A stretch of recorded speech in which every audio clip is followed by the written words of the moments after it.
Single dad slapped in his own hotel by female manager. 9 minutes later, he fired the entire staff.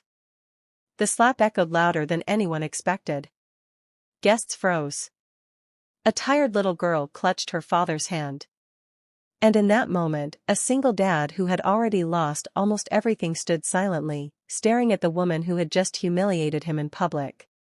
What no one in that hotel lobby knew was this: that slap would change every life in the room, not because of anger or revenge, but because of a lesson in kindness no one would ever forget. Before we begin, take a moment to support stories like this. If you enjoy emotional, real-life storytelling that reminds us of humanity, please subscribe, like this video, and share your thoughts in the comments. You're watching Heartfelt Moments, where small actions lead to powerful change. Now, let me tell you the story. Ethan Miller was a single father in his mid-30s, traveling with his 7-year-old daughter, Lily. His wife had passed away 2 years earlier after a sudden illness, leaving Ethan to raise Lily alone. Since then, life had been a constant balancing act, working long hours, saving every dollar, and trying to give his daughter a sense of normalcy. This trip wasn't a vacation. Ethan was on a business journey he couldn't postpone, and he had no one to watch Lily. The hotel they checked into looked fancy from the outside, but Ethan chose it for one simple reason: it was close to his meeting. They arrived late. Lily was exhausted, half asleep on her feet.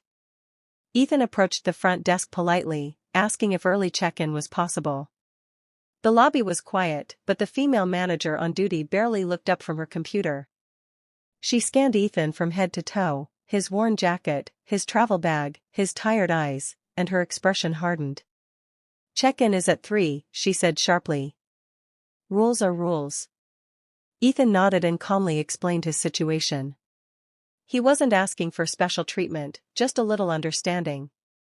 Lily tugged on his sleeve, whispering that she felt dizzy. That's when the manager snapped.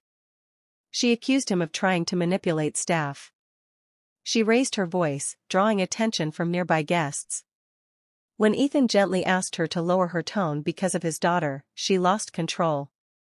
In a shocking moment, she stepped around the desk and slapped him across the face. The lobby fell silent. Lily gasped and burst into tears, hugging her father tightly. Ethan didn't shout. He didn't raise his hand. He simply knelt down, wiped his daughter's tears, and told her softly that everything would be okay. Security rushed over, but instead of helping, they sided with the manager. Other staff watched without saying a word. Not one person apologized. Not one showed kindness. Ethan stood up slowly and looked around the lobby. He took a deep breath and said something no one expected. "May I please have a glass of water for my daughter?" The manager laughed bitterly.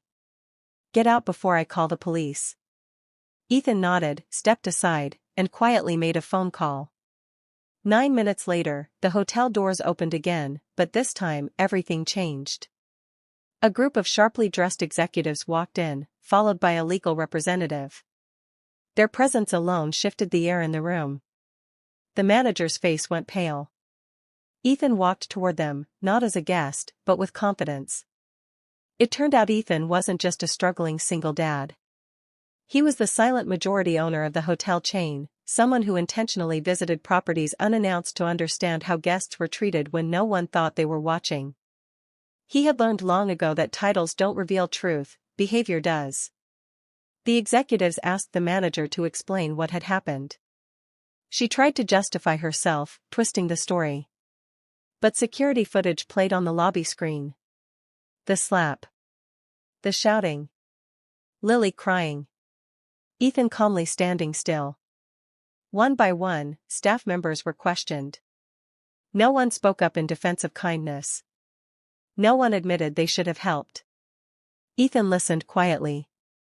Then he spoke, not with rage, but with sadness. "I came here as a father first," he said. "I didn't ask for luxury. I asked for decency." He explained how his wife used to work in hospitality, how she believed kindness was the most important service anyone could offer.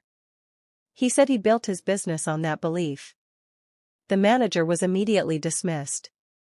But Ethan didn't stop there. He made a decision that shocked everyone.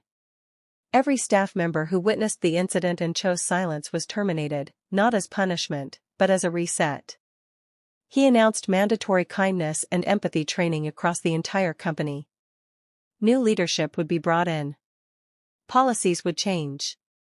Before leaving, Ethan knelt beside Lily and asked her what she wanted. She looked around and said, "I just wanted someone to be nice." That sentence stayed with everyone in the room. Ethan and Lily were escorted to the best suite in the hotel. But more importantly, every remaining employee was reminded that kindness is not optional, it's the foundation of humanity. Weeks later, the story spread online. But what went viral wasn't the firing. It was Ethan's calm response. His refusal to retaliate. His focus on teaching rather than humiliating. The hotel later partnered with family shelters and grief support programs. All because one man chose compassion over cruelty. And Lily? She learned that day that strength doesn't always look loud. Sometimes it looks like patience. Sometimes it looks like kindness in the face of pain. In a world where it's easy to judge and harder to understand, remember this story. You never know what someone is carrying.